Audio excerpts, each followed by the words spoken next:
जय श्री सीताराम जी की। स्वागत है आप सभी का हमारे YouTube channel Shri Ramcharitmanas with Diksha पर। जैसा कि आप सभी जानते हैं कि हमारे इस चैनल पर श्री रामचरितमानस की चौपाइयों का तथा उनके हिंदी अर्थों का वर्णन किया जाता है।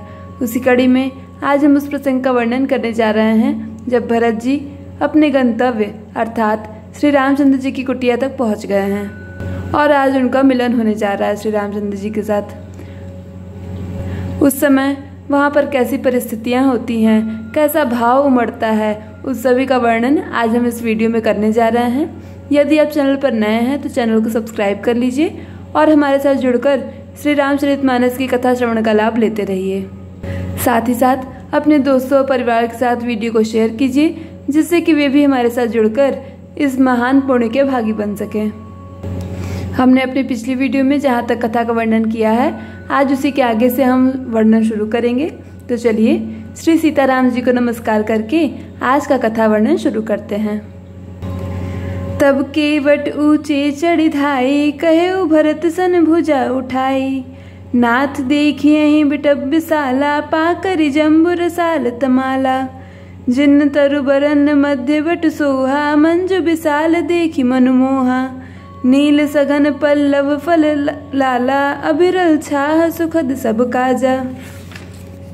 मानव तिमिर अरुणमय राशि, बिरच विधि सकेली सुषमासी। ए तरु सरित समीप गोसाई, रघुबर परन कुटीज छाई। तुलसी तरुबर विविध सुहाए, कहु कहु सिय कहु लखन लगाए। बट छाया वेदिका बनाई, सिय निज पानी सरोज सुहाई।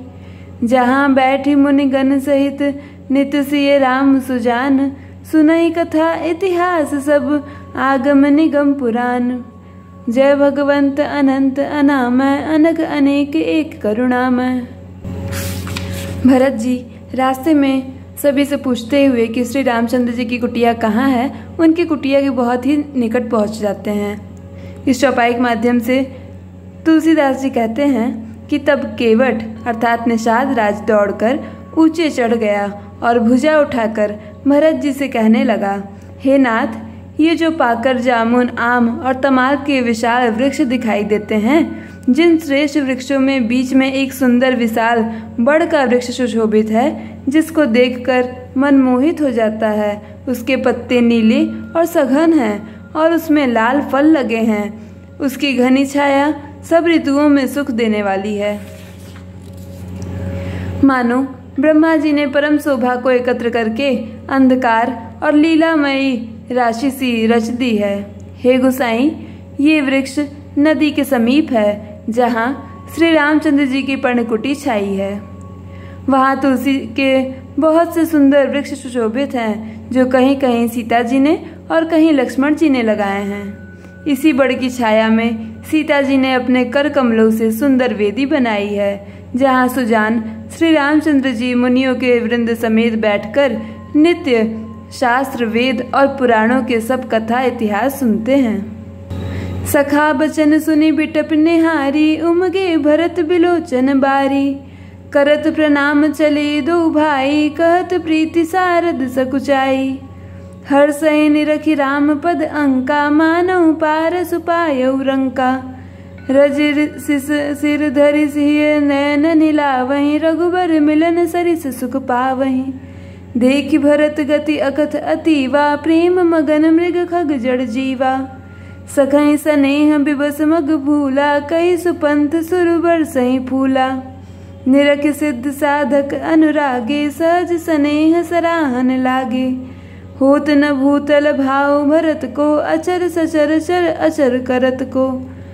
प्रेम अमेय मंदरु विरहु, भरत पयोधि गंभीर। मति प्रगटे सुर साधु हित, कृपा सिंधु रघुबीर। जय भगवंत अनंत अनामय, अनघ अनेक एक करुणामय। सखा के वचन सुनकर और वृक्षों को देखकर भरत जी के नेत्रों में जल उमड़ आया।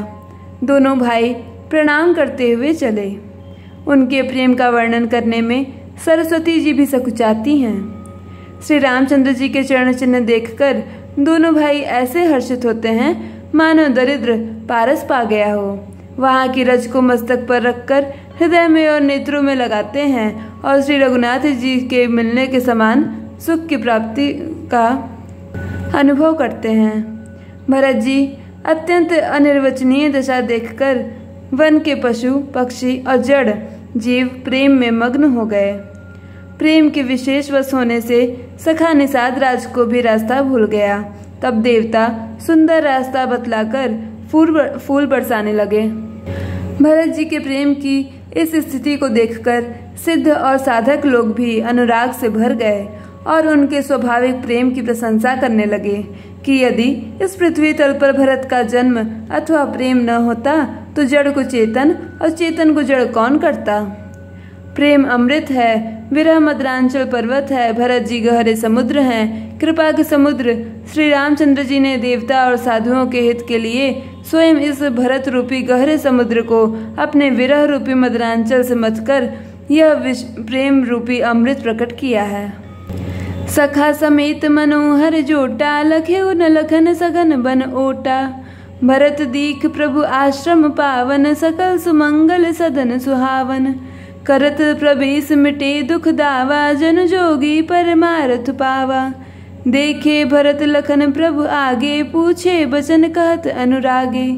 शीस जटा कटि मुनि पट बांधे, तुन कसे कर सरु धनु कांधे। वेद पर मुनि साधु समाजु, सिय सहित राजत रघुराजु। बल कल बसन जटिल तनु श्यामा, जनु मुनि बेश किन्नरति कामा। कर कमल निधनु साय कुफेरत, जिय की जर निहरत हसी हेरत। लसत मंजु मुनि मंडली मध्य सिय रघुचंदु, ज्ञान सभा जनु तनु धरे भगति सच्चिदानंदु। जय भगवंत अनंत अनामय, अनक अनेक एक करुणामय। सखा निषाद राज सहित इस मनोहर जोड़ी को सघन वन की आड़ के कारण लक्ष्मण जी नहीं देख पाए। भरत जी ने प्रभु श्री रामचंद्र जी के समस्त सुमंगलों के धाम और सुंदर पवित्र आश्रम को देखा। आश्रम में प्रवेश करते ही भरत जी का दुख और दाह मिट गया। दोनों योगी को परमार्थ की प्राप्ति हो गई। भरत जी ने देखा कि लक्ष्मण जी प्रभु के आगे खड़े हैं और पूछे हुए वचन प्रेम पूर्वक कह रहे हैं, अर्थात पूछी हुई बात का प्रेम पूर्वक उत्तर दे रहे हैं। सिर पर जटा है, कमर में मुनियों का वलकल वस्त्र बंधे हैं और उसी में तरकस कसे हैं।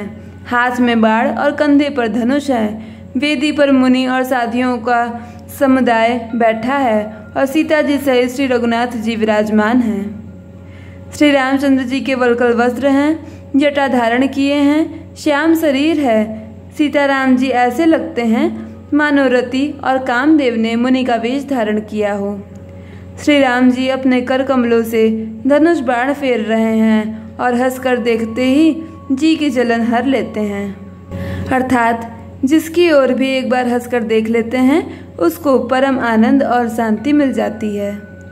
सुंदर मुनि मंडली के बीच में सीता जी और रघुकुल चंद्र श्री रामचंद्र जी ऐसे शोभित हो रहे हैं मानो ज्ञान की सभा में साक्षात भक्ति और सच्चिदानंद शरीर धारण किए विराजमान हैं। सानुज सखा समेत मगन मन, बिसरे हरस शोक सुख दुख गन।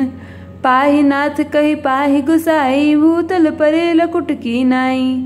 बचन सपेम लखन पहिचाने, करत प्रणाम भरत जिय जाने। बंधु स्नेह सरस एहि ओरा, उत्साहिब सेवा बस जोरा। मिल न जाई नहीं कुदरत बनई, सुकबि लखन मन की गति भनई।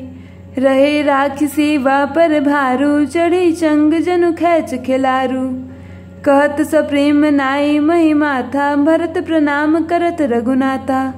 उठे राम सुनि प्रेम अधीरा, कटपट कहुन संग धनु तीरा। बर बस लिए उठाई उर, लाए कृपा निधान। भरत राम की मिल निलखी, बिसरे सबहि अपान। जय भगवंत अनंत अनामय, अनक अनेक एक करुणामय। छोटे भाई शत्रुघ्न और सखा निषाद राज समेत भरत जी का मन प्रेम में मग्न हो रहा है। हर्ष शोक सुख दुख आदि सब भूल गए। हे नाथ रक्षा कीजिए, हे गुसाई रक्षा कीजिए, ऐसा कहकर वे पृथ्वी पर दंड की तरह गिर पड़े। प्रेम भरे वचनों से लक्ष्मण जी ने पहचान लिया और मन में जान लिया कि भरत जी प्रणाम कर रहे हैं। वे श्री रामचंद्र जी की ओर मुख किए खड़े हैं। भरत जी पीठ पीछे थे, इससे उन्होंने देखा नहीं। अब इस ओर तो भाई भरत जी का सरस प्रेम और उधर स्वामी श्री रामचंद्र जी के सेवा की प्रबल परवशता। न तो क्षण भर के लिए भी सेवा से पृथक होकर मिलते ही बनता है और न प्रेमवश छोड़ते ही। कोई श्रेष्ठ कवि ही लक्ष्मण जी के चित्त की इस गति का वर्णन कर सकता है। वे सेवा पर भार रखकर रह गए, अर्थात सेवा को ही विशेष महत्वपूर्ण समझकर उसी में लगे रहे, मानो चढ़ी हुई पतंग को खिलाड़ी पतंग उड़ाने वाला खींच रहा हो। लक्ष्मण जी ने प्रेम सहित पृथ्वी पर मस्तक नवाकर कहा, हे रघुनाथ जी, भरत जी का प्रणाम स्वीकार कीजिए, वे प्रणाम कर रहे हैं। यह सुनते ही श्री रघुनाथ जी प्रेम में अधीर होकर उठे। कहीं वस्त्र गिरा, कहीं तरकश, कहीं धनुष और कहीं बाढ़। कृपा निधान श्री रामचंद्र जी ने उनको जबरदस्ती उठाकर हृदय से लगा लिया। भरत जी और श्री रामचंद्र जी के मिलने की रीति को देखकर सबको अपनी सुध भूल गई। मिलनी प्रीति की मिजाई बखानी, कभी कुल अगम कर्म मन बानी। परम प्रेम पूजन दो भाई, मन बुद्धि चित अहमिति बिसराई। कहूँ सुप्रेम प्रगट को करई, के ही छाया कभी मति अनुसरई। कबही अर्थ आखर बलु साचा, अनुहरि तात गति ही नटु नाचा। अगम स्नेह भरत रघुबर को, जहन जाय मनु विधि हरिहर को। सौ मैं कुमति कहो कही भांति, बाज सुराग की गाडर ताती। मिलनि बिलो की भरत रघुबर की, सुरगन सभय धधकि उधर की। समुझाए सुर गुरु जड़ जागे, बरसि प्रसून प्रशंसन लागे। मिली सपेम रिपुसूद नहीं, केवट भेटे राम। भूरि भाई भेटे भरत, लक्ष्मण करत प्रणाम। जय भगवंत अनंत अनामय, अनघ अनेक एक करुणामय।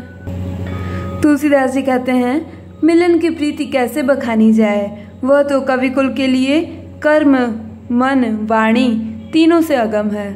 दोनों भाई भरत जी और श्री रामचंद्र जी मन बुद्धि चित्त और अहंकार को भुलाकर परम प्रेम से पूर्ण हो रहे हैं। कहिए उस श्रेष्ठ प्रेम को कौन प्रकट करे। कवि की बुद्धि किसकी छाया का अनुसरण करे।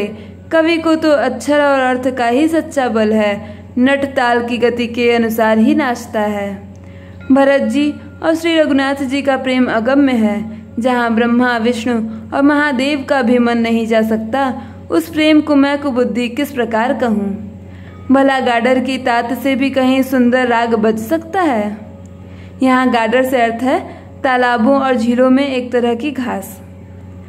भरत जी और श्री रामचंद्र जी के मिलने का ढंग देखकर देवता भयभीत हो गए।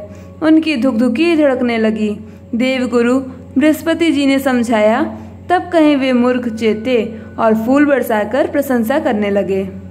फिर श्री रामचंद्र जी प्रेम के साथ शत्रुघ्न से मिलकर तब केवट निषाद राज से मिले। प्रणाम करते हुए लक्ष्मण जी से भरत जी बड़े ही प्रेम से मिले।